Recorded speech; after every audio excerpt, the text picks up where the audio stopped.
Good morning, good afternoon, and good evening. This is Len Schmuskit and welcome back again here on our channel. So guys, before we start to read the part 4 playtime, let's make a very quick shoutout po doon sa lahat ng nag-comment sa part 3 po ng playtime. So let's start with Mr. Benz Barod, Danilo Hugarap, Romulo Rino from Masbate, Roman Taksan, Carl Lee, Jevelyn Buenafe, Val Luces, Rans Galang, Avelino Maliki, Fire Dragon, Armada Charito, Denver John Viray, Beethoven G. Cabayao, Danilo Macapagal, Amadeo Flores, Steve Baclas Gregorio, Randy Monserrat, Felipe Matugas Jr., Happy Camper, Sonny Gonzalez from Baliwag, June Bregola, Mira Ferpal, Mikael Mikey, Bimbi San Luis, Gian Dayola, Danilo Hugarap, Jack Fajardo, Chris Acido, Rene Arsenal, Johnny Lagartera, Antonio Jr. Alayon, Bahrain, Ernesto C, Jess Floresca, Aldi O. Dizon, Dong Jan, and Mr. Rodel De Guzman.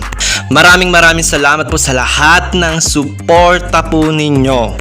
And before we start to read the part 4 of Playtime, don't forget to click the subscribe button and turn on the notification bell para naman always update ka sa mga nangyayari sa channel na ito. Samahan mo na rin ang pag-hit ng like button. At kung gusto mo ma-shoutout for the next video that we're going to publish here on our channel, just comment down below. Now let's start to read the part 4 of Playtime.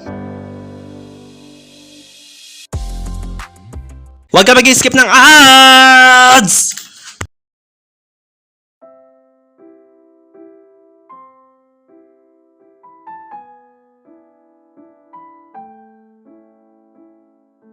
Playtime Part 4.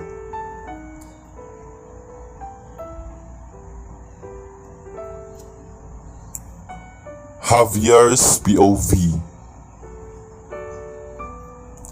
At si Carter, ang kauna-unahang lalaking nagpaiyak sa akin at nagpasakit sa damdamin ko. At hindi ko pa alam na bastard pala ang tawag sa ginawa ni Carter sa akin. Talagang bata pa ako noon at wala pang kamuwang-muwang sa tunay na ibig sabihin ng pag-ibig. Natatawa na lang ako sa tuwing maaalala ko na masyado kong dinamdam ang sinabi niya noon.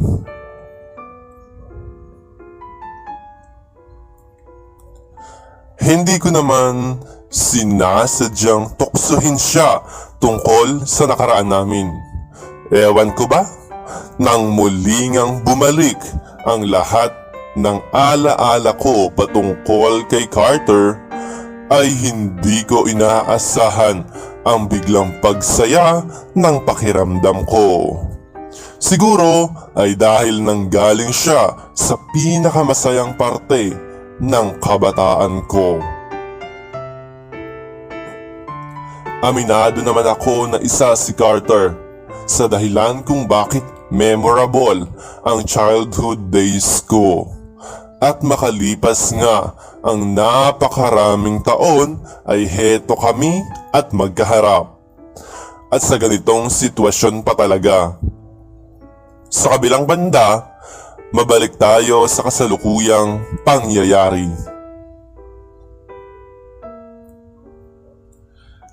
Kahit wala pa sa plano kong pagbigyan siya sa hinihiling niya, ay may isang parte ng pagkatao ko ang tila malungkot dahil iniisip kong aalis din siya agad kung sakaling tanggihan ko siya sa hiling niya. Maya-maya pa ay muli naman akong nagsalita. Alam mo, kahit crush kita noon, hindi pa rin kita mapagbibigyan sa gusto o hiling mo. Sabi ko kay Carter.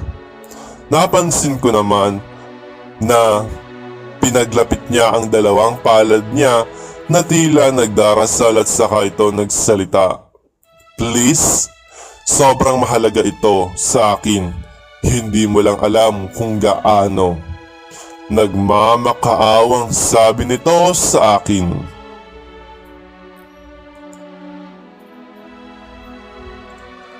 I can recommend somebody else. I guarantee you na magaling din siya. Iling ko kay Carter. Sa tingin mo ba hindi ginawa ng daddy ko na humanap ng magaling din na photographer kapalit mo? Ginawa niya yon, pero hindi pumayag si tita. At kung pumayag man si tita, di sana wala ako ngayon dito, di ba? Sagot ni Carter sa akin. Saglit naman akong natahimik sa naging sagot niya sa akin. Please naman, pumayag ka na kahit for old time's sake lang at kahit hindi tayo ganun ka-close noon. Muli nitong sabi sa akin. Ang hirap kasi ng hinihingi mong pabor, Cart. Muli kong iling sa kanya. I will do whatever it takes. Makuha ko lang ang approval mo, sabi ni Carter sa paraang punong-puno ng determinasyon. Nakakatawang isipin kung paano makiusap si Carter sa akin. Noon pa man ay alam ko na ang ganoong ugali niya. Hindi siya basta-basta sumusuko sa laban. Kaya nga bihirang-bihira lang ito matalo pagdating sa mga chess competition noon. Napangiti naman ako sa mga sandaling yon. Tingnan na lang natin kung ano ang kaya mong gawin, sabi ko kay Carter habang nakangiti at saka ko pinagpatuloy ang naudlot kong pag-walk out kanina. Nang may muli naman akong maalala ay humarap ulit ako sa kanya. And by the way, iisa lang ang kwarto ko dito. You better look for a place here kung saan ka pwedeng matulog. Sabi ko sa kanya. I can sleep on the sofa. I mean, doon sa kawayang sofa.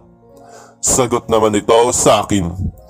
Parang nahuhulaan ko na nasasakit ang likod nito kinaumagahan kung sakaling doon man siya matutulog. Sa itsura pa lang ni Carter ngayon ay mukhang hindi siya sanay na matulog sa ganong klase ng higaan. At mukhang inalagaan siya ng aircon sa puti ba naman ng balat niya.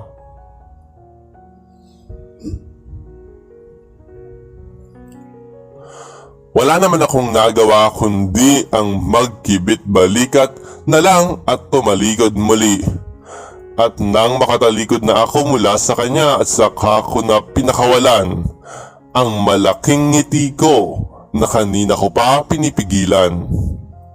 Mukhang magiging makulay ang buhay ko sa mga susunod na araw at hindi na ako makapaghintay pa.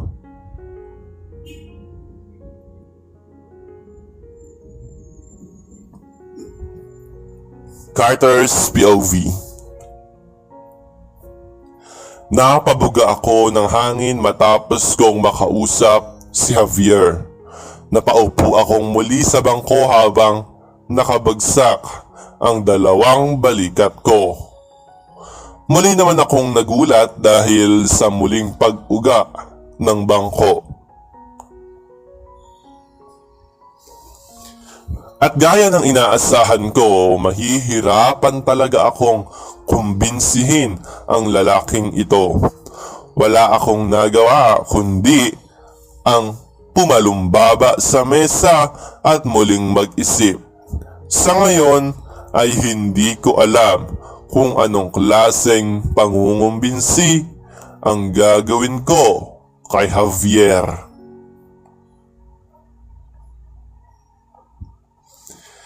Hindi ako maaaring umuwi o bumalik sa Maynila nang hindi ko man lang nakukuha ang oo nito.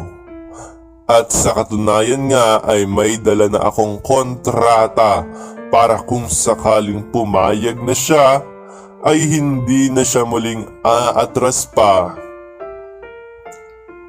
At kinakailangan kong mapapirma si Javier sa kontratang iyon. Nang makita ko ang malambot na ekspresyon ng daddy ko nang mangako nga ako kay Tita Madeline, ay mas naging determinado akong hanapin si Javier. Nararamdaman kong kapag napasaya ko si Tita Madeline ay magiging malambot na ang pakikitungo sa akin ni daddy.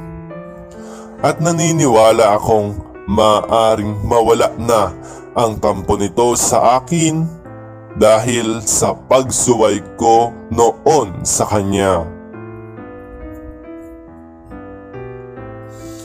Kaya naman, hindi ako pwedeng sumuko o mas dapat kong sabihin na hindi ko pwedeng sukuan ang lalaking si Javier. At isa pa, hindi naman talaga ako pwedeng sumuko dahil nakakaisang subok pa lang naman ako. At dahil sinabihan niya ako kanina na maghanap ako ng pwesto na maaari kong tulugan, isang senyalis iyon na pwede akong magstay ng matagal-tagal sa bahay niya hanggat hindi pa niya ako pinaalis.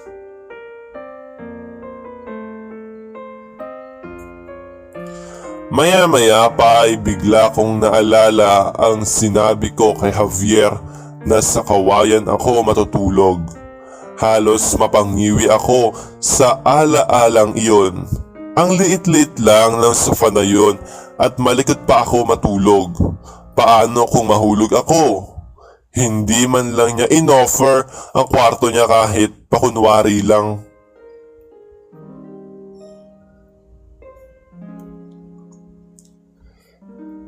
Hindi ko alam kung ganoon na ba talaga ang ugali niya noon pa man o talagang nagbago lang ito matapos ang kabiguang dinanas niya.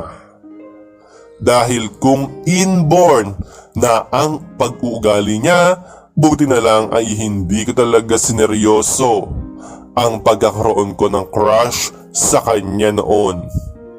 Palihim naman talaga akong kinikilig sa tuwing umaaligid-aligid ito sa akin noon. Normal lang naman sigurong maramdaman ko yun, di ba?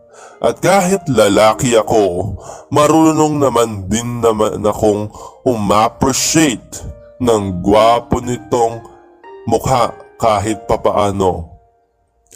Hindi naman ako bato para hindi ko iyon maramdaman. Pero hindi ko pinagtuunan ng pansin ang pagkakaroon ko ng crush sa kanya noon. Dahil pinipilit kong magpapansin kay daddy para sa ikasasaya nito. Natigil naman ang pag-iisip ko ng malalim nang bigla kong maramdaman na may tumulong tubig sa ulo ko. Saglit kong kinapa iyon, sabay tingala. Mula doon ay may isa pang patak na nagbabadyang tumulo. Pinagmasdan ko naman ang kisame ng buong kusina nito. Mas malala pa iyon kaysa sa kisame sa sala. Napailing na lang ako habang iniisip kung paano kaya natitiis ni Javier ang ganitong kalagayan ng kisame niya.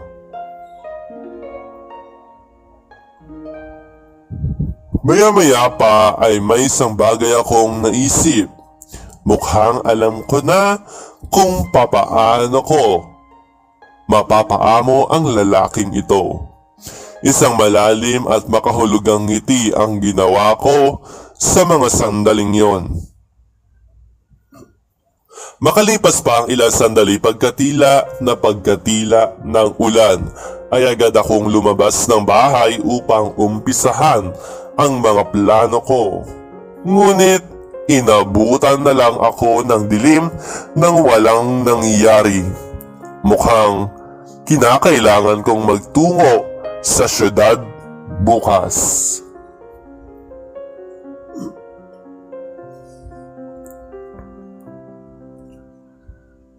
Nang muli akong pumasok sa bahay ay naabutan kong may kung anong niluluto si Javier sa kusina. At sa amoy pa lang ng niluluto nito ay alam ko ng gulay iyon. Mabango naman ang amoy pero hindi ko masyadong ma-appreciate iyon dahil hindi naman ako kumakain ng gulay. Maliban na lang sa ampalaya.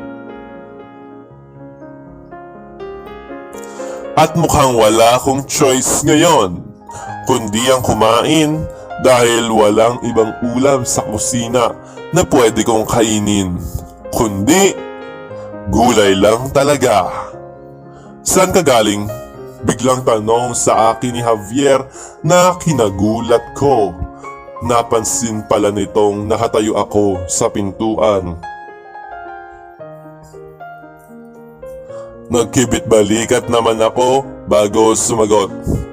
Diyan lang, naglibot-libot lang, sagot ko kay Javier. Maya-maya pa ay muli akong nagsalita. Paano ba pumunta ng syudad? May jeep ba dito o tricycle man lang ba na dumadaan dito? Tanong ko kay Javier. Bago naman ito sumagot sa akin ay malapad itong ngumiti sa akin sabay tanong, bakit? Babalik ka na ng Maynila? Tanong nito sa akin. Saglit kong pinalungkot ang mukha ko bago ako sumagot. Asa ka pa? I told you, I will do everything. Mapapayag lang kita. May bibilhin lang ako sa syudad bukas. Sagot ko naman kay Javier. Napatango naman ito habang hindi pa rin naaalis ang mga ngiti nito sa labi niya. Importante ba yan? Tanong nito sa akin.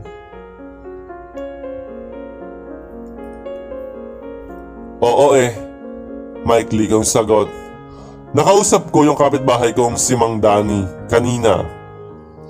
May sasakyan kasi yon. Pupunta din kasi ako dapat sa syudad bukas. Dapat magpapadrive ako sa kanya bukas. But since sabi mo ay importante ang sadya mo sa syudad, ikaw na lang muna ang magpadrive sa kanya. Sa susunod na araw na lang ako pupunta sa syudad. Okay na ba sa iyo ang oras na 10 ng umaga? Yun kasi ang usapan namin ni Mang Danny kanina. Sabi at tanong ni Javier sa akin.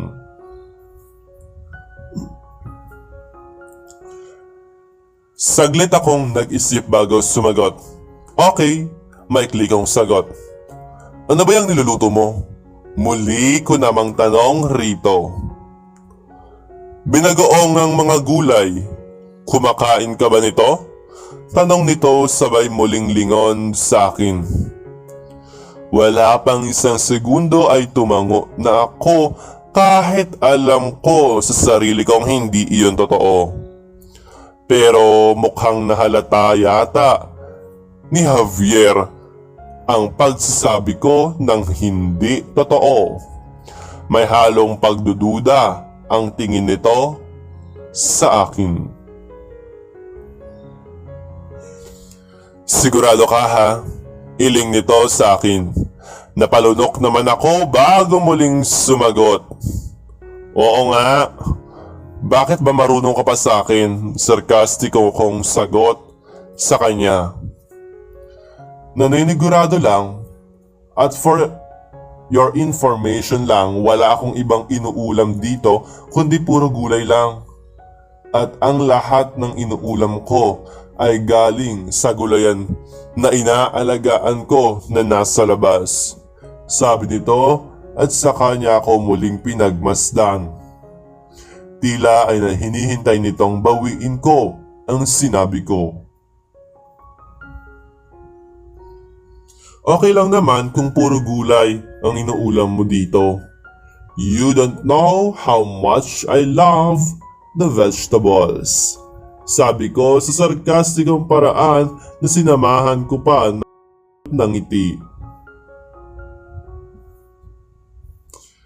Pero sa totoo lang ay parang gusto ko nang tamakbo sa pinakamalapit na fast food or kahit karinderya ay papatulan ko para lang doon kumain at makaiwas lang sa gulay. Pero ang masaklap, walang malapit na tindahan doon dahil sa sobrang layo ng lugar na yon sa kabihasnan. Kaya kailangan kong magtiis sa ulam nito. Nakangiti naman itong umiling sa akin. Okay, sabi mo eh. Anyway, ihanda mo na ang mesa. Luto na ito at kakain na tayo, sabi ni Javier sa akin. Wala naman akong nagawa, kundi ang sumunod sa kanya. Nang maupo naman ako sa bangko ay inaasahan ko ng uuga na naman iyon, pero hindi iyon nangyari. Nagtaka naman ako at saka ako yumuko upang alamin kung bakit nga hindi umuga ang upuan. Inayos ko na yan, sabi nito habang nakayuko ako. Umupo naman ito sa isa pang upuan na nasa harapan ko at sa kanya nilapag ang ulam sa mesa. Marunong ka naman palang magkumpuni ng mga gamit. Bakit ngayon mo lang ginawa? Tanong ko sa kanya. Nagkibit balikat naman ito bago sumagot. Para ano pa? Ako lang naman mag-isa dito. At isang bangko lang ang kailangan kong gamitin. Kaya hindi ko pinapansin ang sira niya noon. Ngayon ko lang na pinansin ang sira niya dahil dyan ka nakaupo. Sabi ni Javier.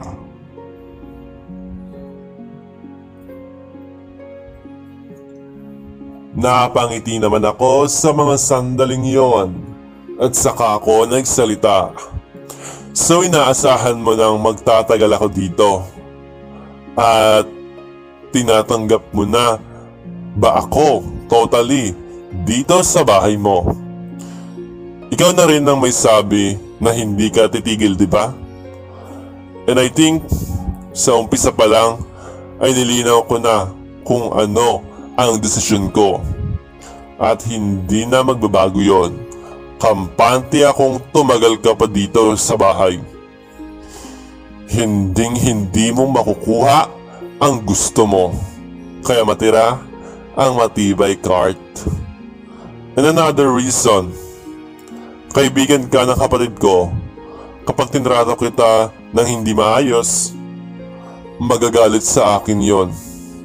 Kilala ko yon kapag nagalit, parang bagyo. Mahaba at seryosong sabi ni Javier.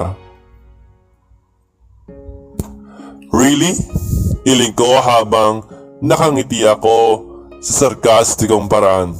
Yup, kahit mas lalo kang gumapo ngayon, wala na akong crush sa'yo. Kung yan ang iniisip mo. At naisip kong ayusin ang upuan na yan dahil alam kong gusto mo pa akong makasama ng matagal. Sabi nito habang nakangiti sa sarkastikong paraan. Excuse me, Mr. Javier Franklin. Mas lalo naman wala na akong crush sa'yo. Sagot ko sa kanya. Napansin ko namang lumapad ang ngiti nito at saka muling nagsalita. Ano? Wala na? Meaning, crush mo rin ako noon? Tanong nito sa akin.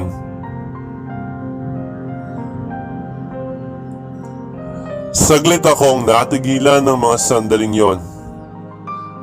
Hindi ko alam na iyon pala ang naisagot ko sa kanya. Ang sabi ko, mas lalong wala akong crush sa'yo. Gutom ka lang, kaya kung ano-ano na ang naririnig mo. Sabi ko na binigyan kong diin ang pananalita ko. Pero hindi na alis ang malaking ngiti ni Javier sa mga sandaling yon at nang asar pa siya lalo. Uy, crush ako ni Kurt. Pangaasar nitong sabi, paulit-ulit naman niyang sinabi yon upang asarin nga ako. Pwede ba? Nakasiwangot kong iling. Nagsisimula na akong mainis sa mga sandaling yon. Noon pa man ay ayaw ko kasing pinagdidiinan sa akin ang pagkapahiya ko. Narinig ko namang tumawa ito bago nagsalita muli. Tell me honestly, crush mo nga rin ba ako noon? Tanong nito. Sinalubong ko naman ang diretsong tingin nito sa akin habang magkadikit ang dalawang kilay ko at saka ako sumagot. Hindi. Madiin kong sagot sa kanya. Matapos kong sumagot sa kanya ay nanatili pa rin itong nakatitig sa akin.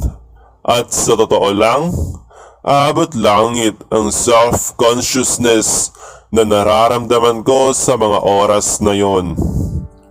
Wala ako sarili ko nang dinampot ko ang tinidor at saka ako tumusok ng isang gulay na nasa mangkok.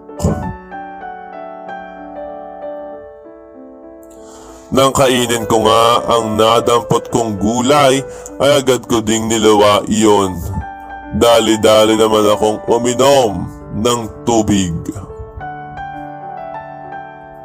Gumawa naman ito ng malakas na tawa sabay sabing, "You love vegetable, ha?" Iling nito sa paraang tumatawa ng malakas. Napaso lang ako dahil mainit pa pala. Palusot kong sabi at saka ako yumuko upang sumandok na ng pagkain. Nang mga oras na yon ay hindi ko na talaga alam kung bakit ang bilis niyang magbago ng mood niya. Kanina lang ay seryoso itong nagsasalita.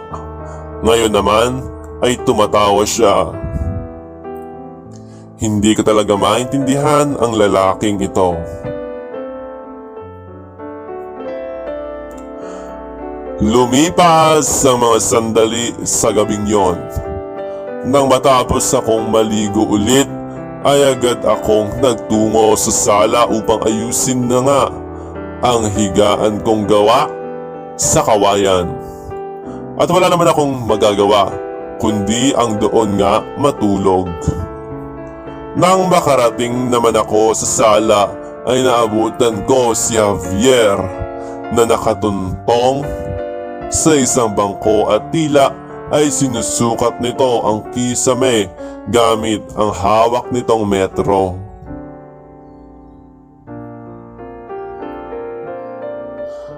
Nang marinig nga nito ang tanong ko ay saglit nitong itinigil ang ginagawa niya at saka tumingin sa akin.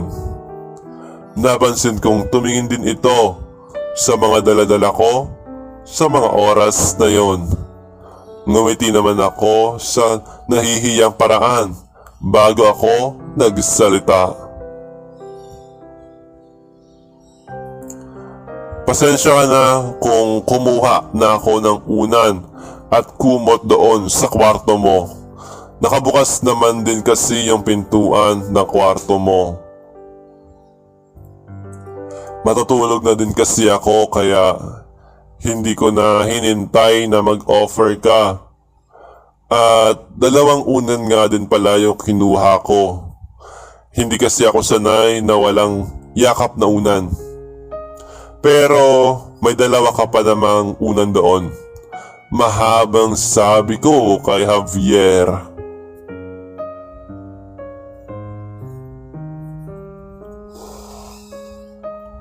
May narinig ka bang reklamo mula sa akin? Nakangiting tanong sa akin ni Javier. Inuunahan lang kita. Baka kasi kung ano naman ang sasabihin mo dyan. Hiling ko sa kanya na siya namang nagpatawa rito. Nang hindi na ito nagsalita pa ay ako na ang muling nagsalita. Ano ba yung ginagawa mo? Nang uusisa kong tanong sa kanya habang inilalapag ko sa higaang gawa sa kawayan ang bitbit kong unan at kumot. Pagkuha ay naupo ako doon. Sinusukat ko, ipapaayos ko na kasi. Hindi ko na pwedeng baliwalain ito. Nakita mo naman siguro ang itsura ng bahay kanina, di ba? Sagot sa akin ni Javier at saka ito bumaba mula sa bangko at sa kanya kinuha ang ballpen at kapirasong papel mula sa likurang bulsa niya.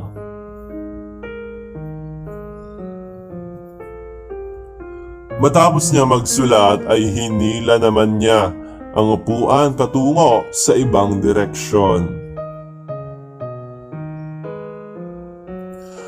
Kung sa bagay, baka sa susunod ay umulan ulit, baka maging swimming pool na tong loob ng bahay mo. Iling ko kay Javier. Nang hindi na ito sumagot ay hindi na din ako nagsalita pa. Pinagmasdan ko na lang siya habang paulit-ulit niyang ginagawa ang pagsukat sa 4 na sulok ng bahay.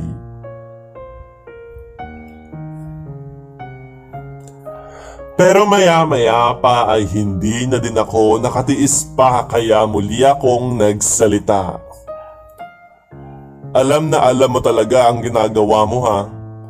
Hiling ko kay Javier. Kunwari lang, ang totoo kasi niyan ay wala akong alam pagdating sa mga ganitong bagay. Humingi pa nga ako ng tulong kay Mang Danny para lang maumpisahan ito. Sagot ni Javier sa akin. Ano bang kinuha mong kurso? If you don't mind my asking. Pahabol kong tanong bago pa tuluyang magbago ulit ang mood nito. Di photography. And I think you already have an idea about it. I was already in high school when I fell in love with photography. Hindi ko alam, pero pakiramdam ko ay may kung anong nag-uudyok sa akin to capture people's happiness. Kahit kapag malungkot ako, yung masasayang tao pa rin ang kinukunan ko ng litrato. I got my first camera when I was in a 2nd year high school. Binigay yun sa akin ng mami ko. From then, ay hindi na ako natigil sa kakukuha ng mga picture. Bago pa man ako mag-college, alam ko na sa sarili ko kung ano ang kursong gusto ko at kung saan ako mag-focus. I guess, my parents were my inspiration kaya napili kong mas mag-focus sa wedding. Bata pa lang ako, pangarap ko ng magkaroon ng wedding na katulad ni na mami at daddy. They are old now pero parang bata pa rin sila. O parang mga teenager pa rin sila kung maglambingan. Paliwanag sa akin ni Javier. Saglit itong bumaba mula sa bangko at napansin ko ang masayang ngiti nito. Obviously, Javier was missing his parents already. Nakaramdam tuloy ako ng awa para sa kanya. Muli naman itong nagsalita.